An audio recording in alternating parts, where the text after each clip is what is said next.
Hi guys, this is Tiffany and thank you for giving me many reasons to come back and do a video for you. I'm here to do the flight attendant tag. From my understanding, WonderfullyAle started this tag. If someone else did, I'm not sure. She also said in her video when she did this tag that she doesn't know if she was the first one to think of it. But if someone else thought of this tag for her, just correct me or put their link down below. But if you haven't watched her channel, make sure you go watch her channel, go support her. She's a wonderful person. I met her. She's so sweet, so down to earth, so humble, so nice, so helpful.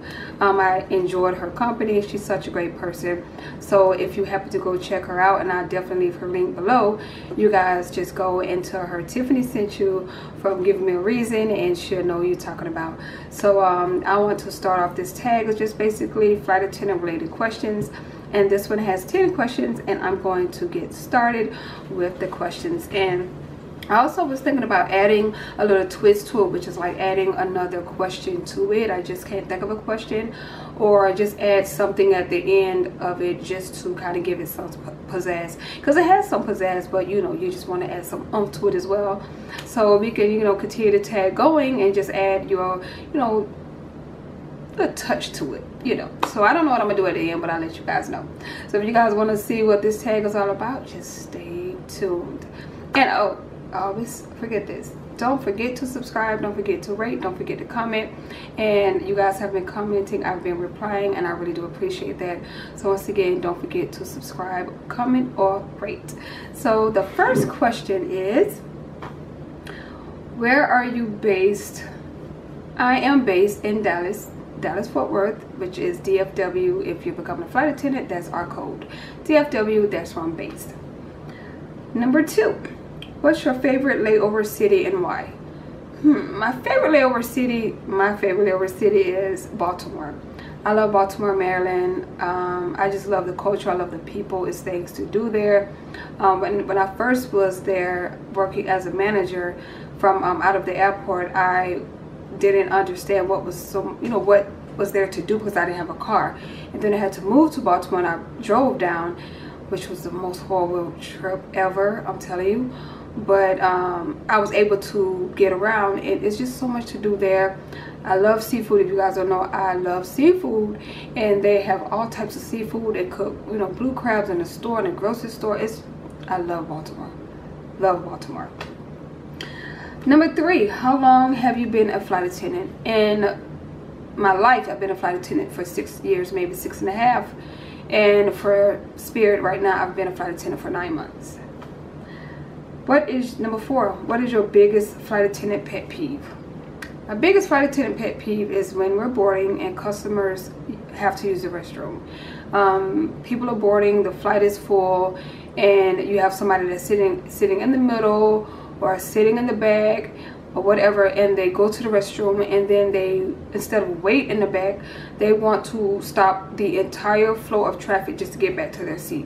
When they're sitting in the waiting area for hours on end, and there's 15,000 bathrooms out there, and they will not use it, but they will come on the plane and use the bathroom during the busiest part of the flight, which is boarding, and then get mad when we seem to be a little bit delayed because boarding has been delayed because they're trying to get back to their seat. And the first thing I want to ask you is, what's the delay? What's the holdup?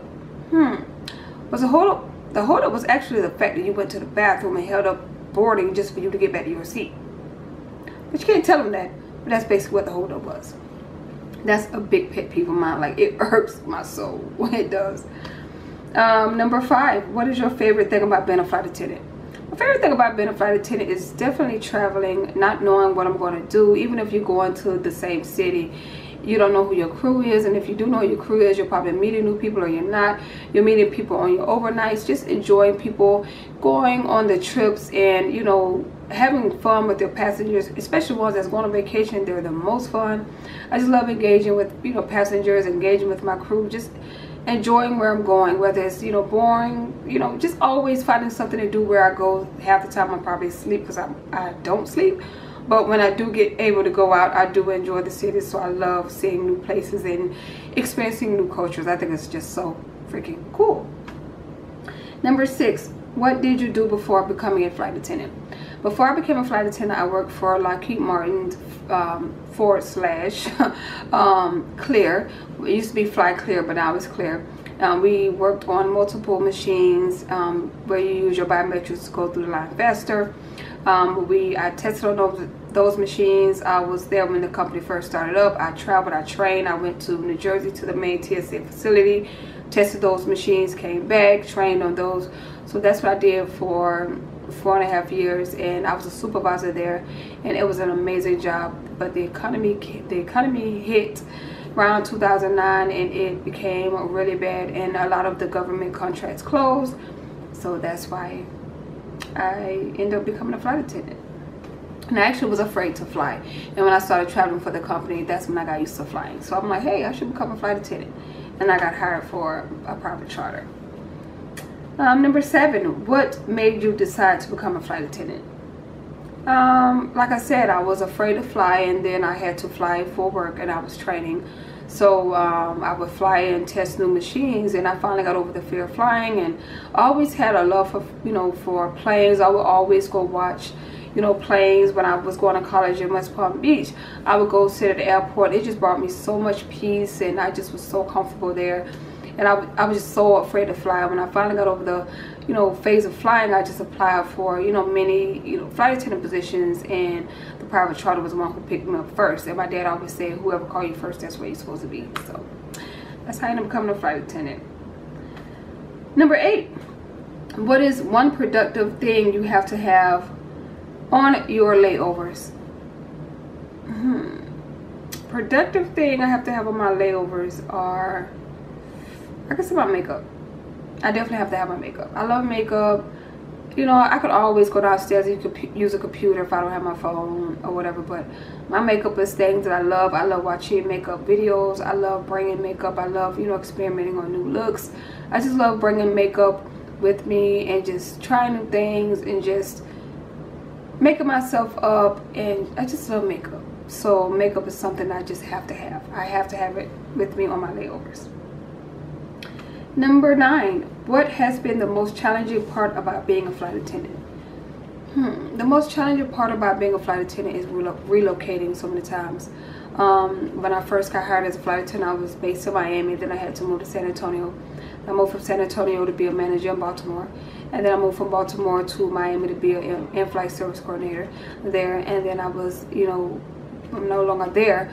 So then I had to stay in Fort Lauderdale, assuming that I was going to be based there. I ended up being based in Dallas, so I had to move back to Dallas. So the uprooting was a lot, and that's probably a lot of reason why I'm still single, because I either was working my butt off or I was never in one spot.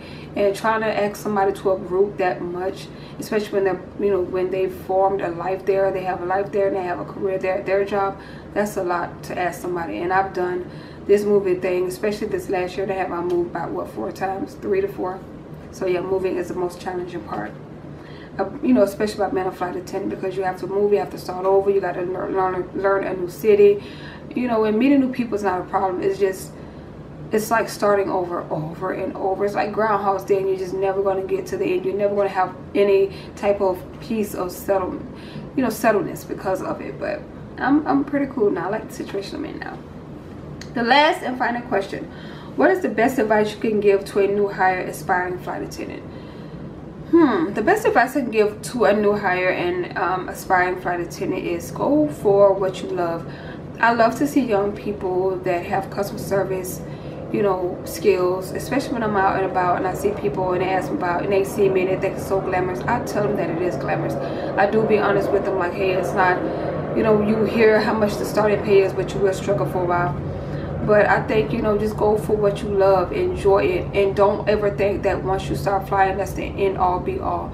There are other things you can do. You can be a flight attendant, you can go to school. If it's not what you want, you always can quit and go back to what you want to do. But when it comes to a flight attendant, just know you have responsibilities. You're going to enjoy the cities, you're going to party like a rock star, you're going to have a great time, you're going to drink, you're going to do your thing. But just know when you go back on the plane, the first priority is a customer's and passenger's safety.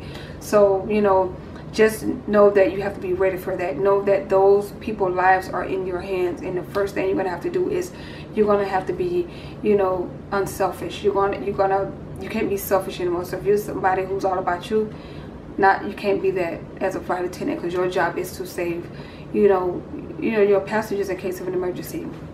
So that's what I gotta say about an aspiring flight attendant, especially when you're young. I think that, when you're young, you should enjoy life. You should see multiple areas. You should, experience multiple cultures, so that you can see what the world is like. And then that kind of helps you and mold you into the person that you really need to be. Because sometimes when you're stuck in one little city and you haven't experienced things, that's all you know. And then when you finally experience things, you feel like your life have passed you by.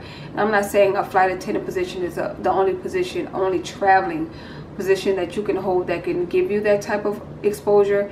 But all I'm saying is that's the first step to do it. And it's so easy going through training. And don't ever go online and let people discourage you when they write, oh my God, training was so hard. Everybody's different. Everybody learning, the way they learn things and the way they perceive things, the way they absorb things and memorize things may be different from you. So don't go by what people say when they tell you about, oh, training may be hard.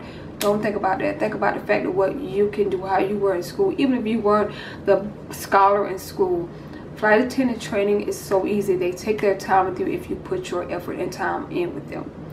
And the little twist I have is a question I want to add is number 11. Are you able to date as, being a flight attendant? I could say yes and no. Yes, if you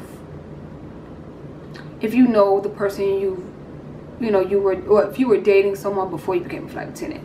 If you guys have that trust level, then you're pretty much okay, because at that time now you're going to many cities and you're missing each other, so it makes your relationship more worth it. And then when you get home, you miss them, so you're trying to spend that little bit of time you have with them before they go back out on the road. Or you could bring them with you and you guys can enjoy the city together. It's hard to date when you're a flight attendant with somebody who lives in another city, because they have to work around your schedule. It's not just easy to throw them on, a buddy pass, or throw them on your fly list, because you got to learn how to trust them.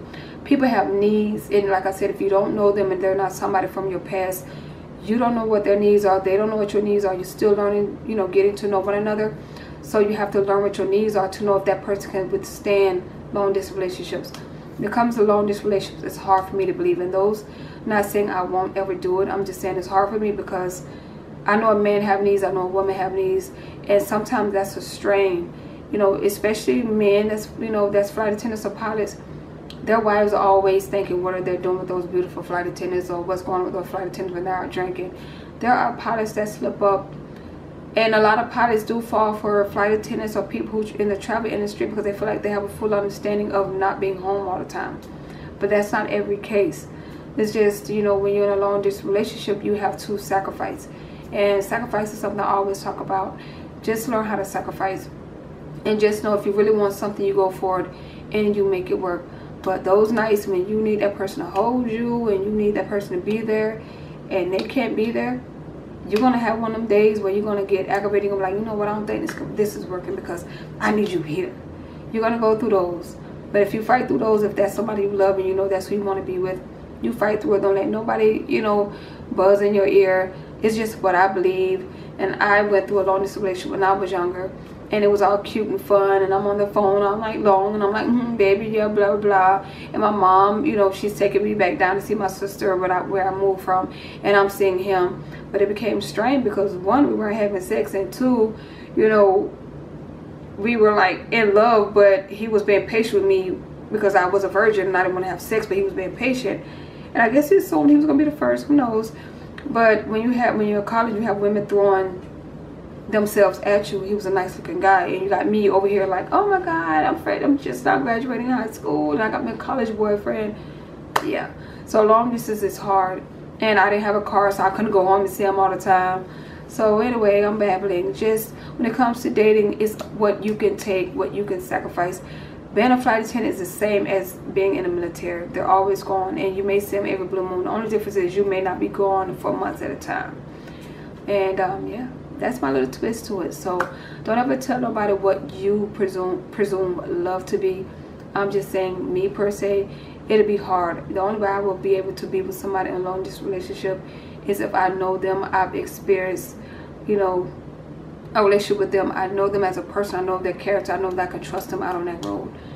I know that they have weak moments. I know that, like, I feel like this, if you love somebody, you know them. Like, you know them. I know how long, you know, he can wait before he needs me physically. You know what I'm saying? So that's why when it comes along this relationship, I have to know that person in order to have that type of relationship. Because it's hard. Because when I'm going to come home and lay down and gossip about my man, I got to do it on FaceTime. You know, what if he can't come where I am? What if, you know, I don't know, but that's just my opinion. I will always find love, and I might be the one who end up being in a long distance relationship. But for right now, I hope I get to find somebody that's in my vicinity so I can enjoy them and they can enjoy me. That's about it. So thank you guys for visiting. Give me a reason. Thank you for always giving me multiple reasons to come and enjoy this time and spend this time with you. And you guys have a wonderful evening. And I'm going to now take off my uniform because I'm finally home from my 4-day trip. I just want to relax. You guys have a wonderful evening. Bye.